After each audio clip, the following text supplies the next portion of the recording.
Hey, this is Night Flame, and today I will be reviewing Justice League of America, issue 13, the last Forever Evil tie-in, and it's supposed to lead up to Forever Evil 7. So let's think what I thought about this issue.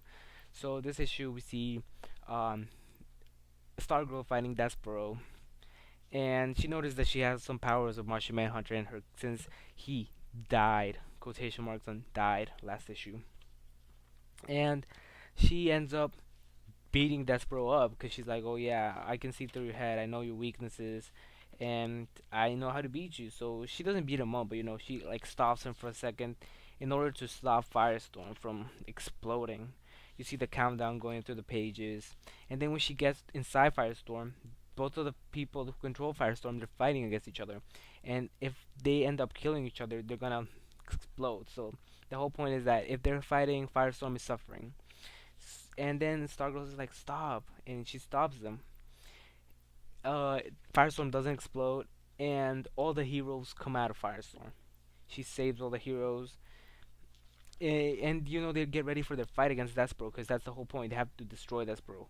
So Stargirl has a really good moment where she's like, "Oh yeah, I would have never thought the Justice League would listen to me or would look for me for directions," and I thought that was a pretty cool thing. I mean, Stargirl will say she's like a hero who's getting a lot of attention now since Forever Evil, one of the only heroes who got a huge spotlight on. And then they all ended up fighting Despero, and I thought it was a little bit confusing because you see Catwoman and Batman, aren't they supposed to be in Forever Evil?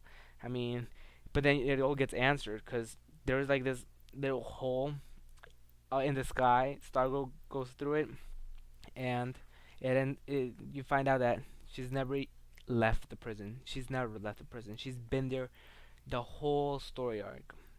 That was a bummer. Worst. I mean, I thought that was a pretty bad ending. I mean the issue was good, but then when you get to the ending, yeah, you're like, oh okay. So what was the whole point of this? She that like this story didn't go anywhere. Yeah, you see the connection between Stargirl and Martian Manhunter, but it doesn't progress anything. Like nothing happens. Nothing happens, and you can see that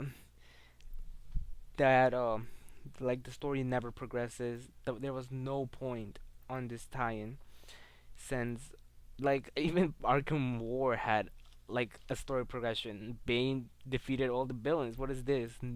She doesn't escape the prison. So my bear digged on this issue. I love the arc because it was dark, forever evil.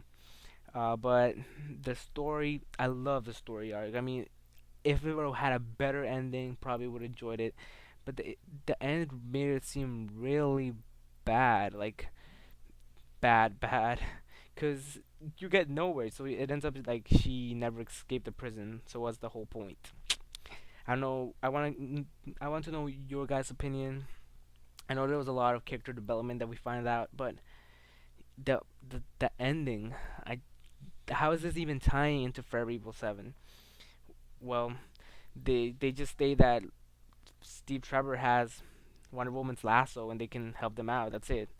And I give this issue a 6 out of 10.